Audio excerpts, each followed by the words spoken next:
টানা ৪০ দিনের রক্তক্ষয়ী সংঘাতের পর অবশেষে কার্যকর হয়েছিল যুদ্ধবিরতি, কিন্তু সেই স্বস্তির রেশ কাটতে না কাটতেই নতুন করে উত্তপ্ত হয়ে উঠেছে মধ্যপ্রাচ্য। বুধবার সকালে ইরানের লাভান তেল শোধনাগারে ভয়াবহ হামলার ঘটনা ঘটেছে। তেহরানের অভিযোগ, যুক্তরাষ্ট্র ও ইসরায়েল এই নগ্ন হামলার মাধ্যমে যুদ্ধবিরতি লঙ্ঘন করেছে। তবে হামলার প্রতিশোধ নিতে শত্রুর ঘাঁটি লক্ষ্য করে একের পর এক ড্রোন ও ক্ষেপণাস্ত্র হামলা চালিয়েছে ইরান।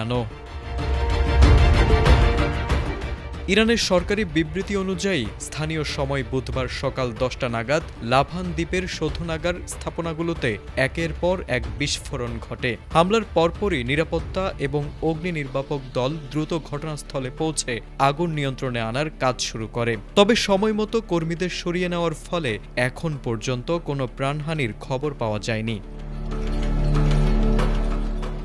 লাভান দ্বীপে হামলার প্রতিবাদে 1 ঘণ্টার মধ্যেই কঠোর জবাব দিয়েছে ইরান।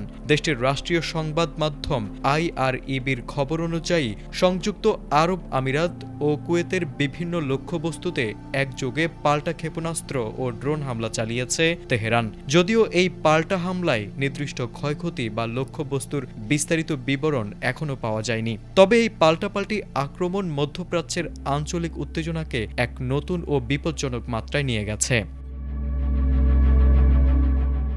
এই ঘটনার মাত্র একদিন আগে মঙ্গলবার মার্কিন প্রেসিডেন্ট ডোনাল্ড ট্রাম্প ইরানের সঙ্গে 2 সপ্তাহের এক অস্থায়ী যুদ্ধবিরতি ঘোষণা করেছিলেন। ট্রাম্প জানিয়েছিলেন, আলোচনার জন্য ইরান একটি কার্যকর 10 দফা প্রস্তাব পেশ করেছে। সেই সময়সীমা শেষ হওয়ার মাত্র 2 ঘণ্টা আগেই এই যুদ্ধবিরতির ঘোষণা এসেছিল। কিন্তু লাভান দ্বীপের এই হামলা এবং ইরানের পাল্টা জবাব এখন সেই আলোচনার ভবিষ্যৎকে চরম অনিশ্চয়তার মুখে ঠেলে দিয়েছে।